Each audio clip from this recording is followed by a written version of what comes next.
This past month, we held two different mock auditions. And while they were in two different states, there were a lot of things that were consistent pieces of feedback that we were giving to dancers. So I thought that I would take you along in the journey and not only tell you about the feedback that was given to dancers, the consistencies of those, but also give you behind the scenes of what our TCC mock audition scorecard looks like. That way, you know exactly what you're getting into when you come to our mock audition, or even know what some of the judges might be looking for at your next audition. First, we have the TCC scorecard. This is where we're sitting in front of you, typing our lives away and giving you as much feedback as possible. But we're taking notes and we're making note of every single part of the process, but we're also scoring you as if you were auditioning for a team. That gives you a baseline of where do you really need to focus on and what do you need to just continue working on to keep consistent at your baseline. And while we don't necessarily give you the actual scorecard, we actually do a one-on-one feedback session after every single mock audition for every dancer. And you get that personalized feedback read to you. That way you can take notes, you can figure out what you personally need to work on. And then I give you key takeaways of, hey, between now and auditions, I really want you focusing on your turns and your kicks because your leaps are there, but the other two pieces of technique, you really want to work on those pieces. So that's the feedback session that we do. And you run through the entire scorecard. First on the scorecard, you have the across the floor section. So at every mock audition, we'll do across the floor. So you'll do a kick combination, a turn combination, leap combination, and then you'll also do freestyle walks. And then sometimes we'll throw in freestyle to music across the floor, depending on how we're feeling that day. With those pieces, you're getting, again, a 1 to 5 score. And that tells you, where do I need to focus on my technique? A lot of the consistencies that we were seeing at both auditions were timing of your technique to the music. You never know what song you're going to get, what combo you're going to get. And so making sure that no matter what, you can execute turns, leaps, kicks, walks flawlessly, but also to the beat of the music, right? You're auditioning to be a dancer, to be an entertainer. Musicality is one of the biggest pieces. And so you want to make sure that you are whacking those kicks up, but that they're actually going to the beat of the music, going at the tempo that you want to go. Another thing that we saw is on the turns, that watching your timing. So if you are going to give me a triple turn, which I don't necessarily need to see personally at auditions, then your timing better be on point. And if you're jumping out or if you're stepping out or you're giving me a big head, that can't be sacrificed for you wanting to show me a triple turn, because you're never really going to do a triple turn when you're on an NFL or NBA team, but you will be jumping out of it. You will be transitioning. And so I want to see that crisp, clean double on time. For me personally, I want to see how you get out of it and how you do it well and do it in a controlled manner, because you are on top of your releve and on that standing leg. That just shows me your mastering of the craft versus just whipping out a double and not, or a triple, and not having the control of your body. And the same really goes for kicks too, right? For NFL specifically, you are most likely going to do some sort of kick line in a routine. And so having balanced kicks on both sides is great.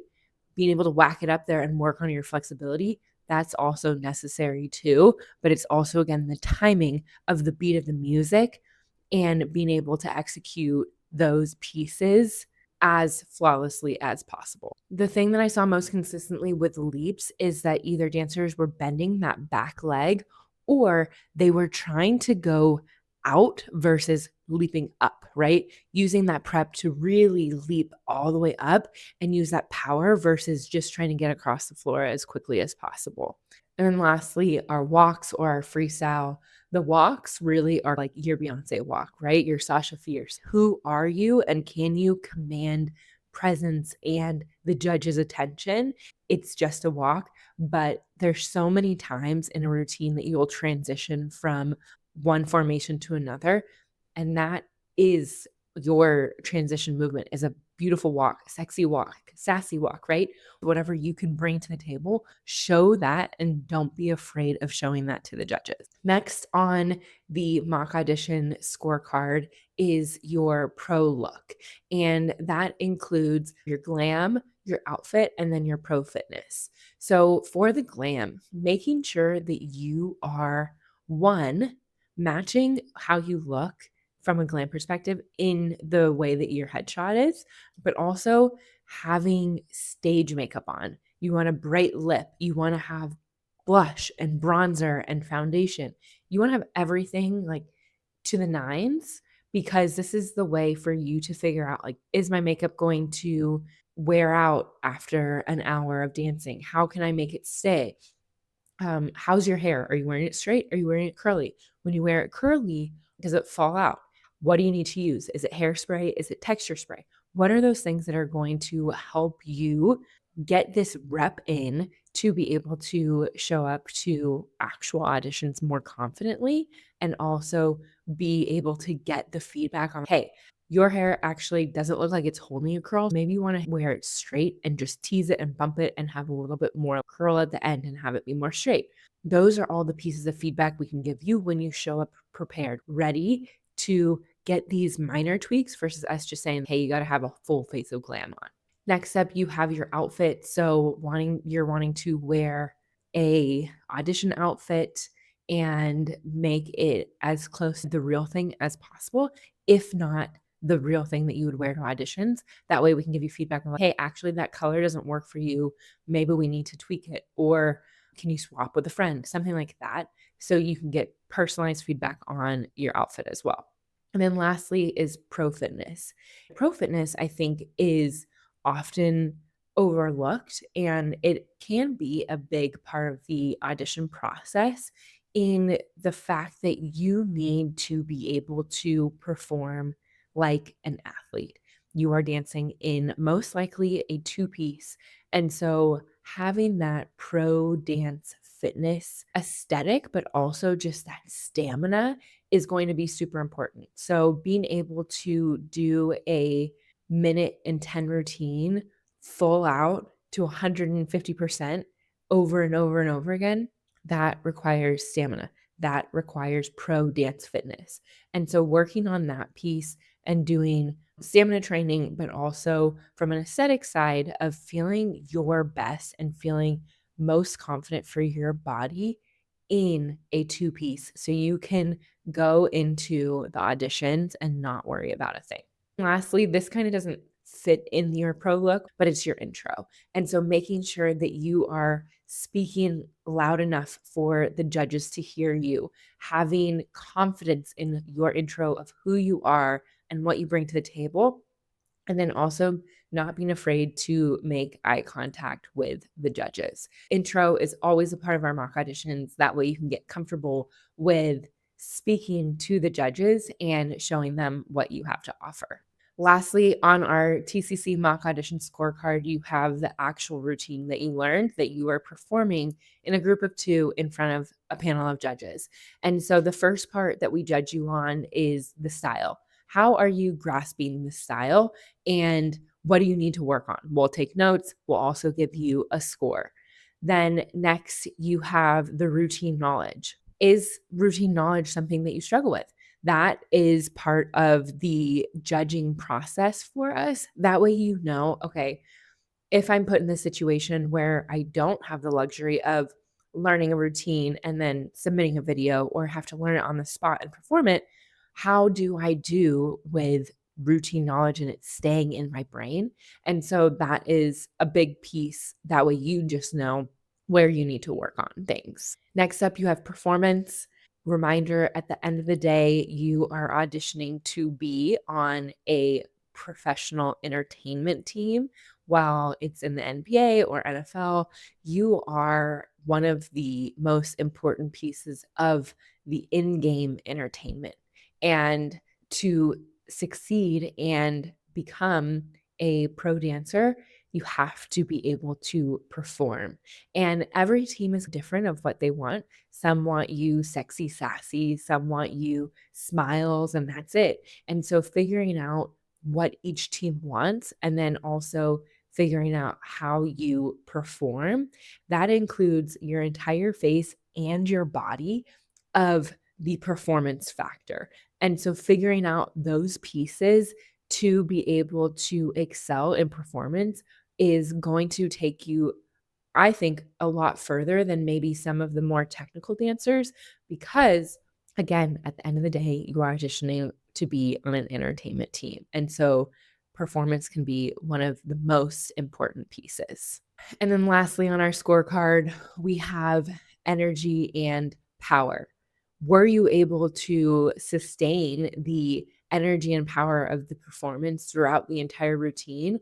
Or did you start off super strong and then you fizzled out? And then there was a part that you liked, so you gave me a little bit more, and then you fizzled out at the end because you were tired. That goes back to your pro dance fitness and your stamina, right? How can you dance for the entire time, giving 150% energy, power, all of those things? That is the last piece that you get judged on through the routine because it is such a vital part of the audition process that if you are starting to peter out at the end, I want you to know that so you can continue to work on that piece.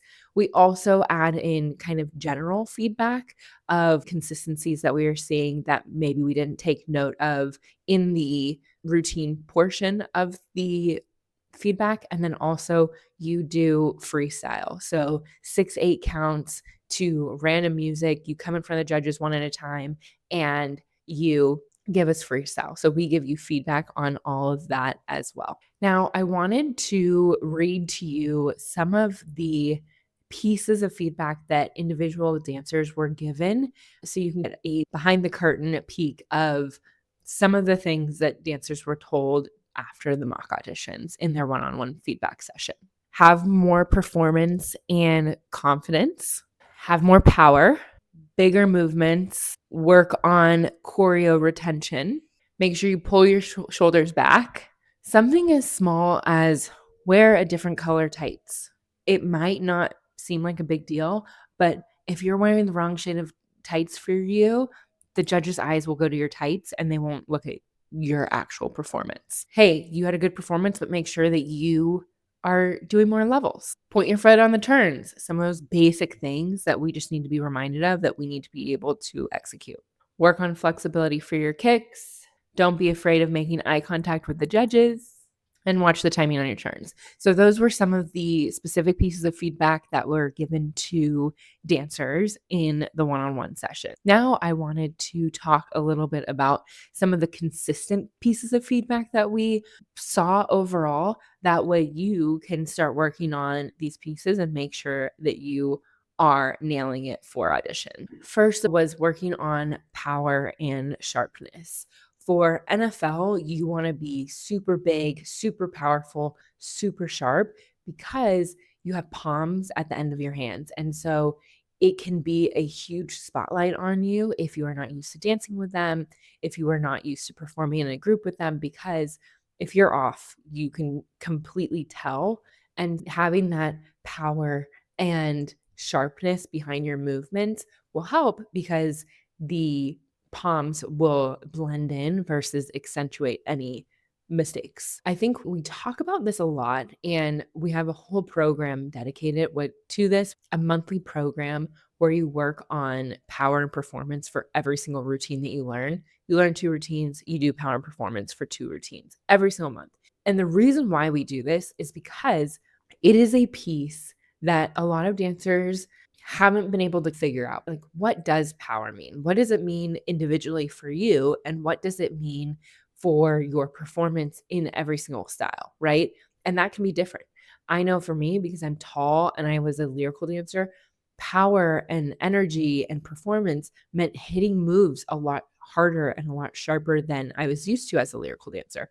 It also meant I needed to get lower because it was falling flat because I was so tall. Even though I thought I was doing the movements right and I was doing them full out, it didn't translate as well as someone who was maybe shorter because I didn't have as much pop behind my movements. Figuring out what does it mean to dance powerfully for you in different styles, whether it be NFL or NBA, because in NBA, you're doing hip hop, you're doing jazz, and the execution is very different for both of those styles. The next consistency was having more facials. Again, we talked about this earlier, that performance piece, right? It is such an important piece of the puzzle. And it's not just smiling with your mouth and it not reaching your eyes. It's the presence you have, it's the energy that you give, it's the textures and style that you add to a routine. Working on facials and performance is one of the most consistent pieces of feedback that we gave in the 2 NFL mock auditions that we hosted last month. And then lastly, more levels. So levels are, again, like I said, so important. It makes a routine dynamic. If you're just dancing on the same playing field, it's just going to look blah, right? How can you bend your knees a little bit more? How can you come up a little bit more? All of those different pieces can make a huge difference in your performance, and it makes you look like you're going more full out. It also takes a lot more energy. So it goes back to your pro dance stamina, your pro dance fitness, and being able to execute with facials, full out, levels, energy, power, all of those things in a minute 10 routine or 45-second routine, whatever it is going on at the audition. You want to be able to bring that to the forefront because making the team is just the tip of the iceberg of what comes next. What comes next is rehearsals every single week, games every single week, appearances. This piece of the puzzle is just the tip of the iceberg. And so figuring out these pieces now, figuring out these pieces before you make it onto a team will help you not only make it onto a team and thrive. That was a little recap of what I saw at our mock auditions for NFL. And we're going to be hosting NBA mock auditions coming up before we know it. So if there is somewhere that you want us to host mock auditions this year for NBA, please drop it in the comments below. I would love to know where you're at and where you would like us to come next. I have a few places that I'm working on right now, but would love to just hear from you of where you live and where we can host our next mock audition. If this was helpful for you, please subscribe to our YouTube channel or rate and review us on the podcast on the platform that you're listening to. And I will talk to you next week.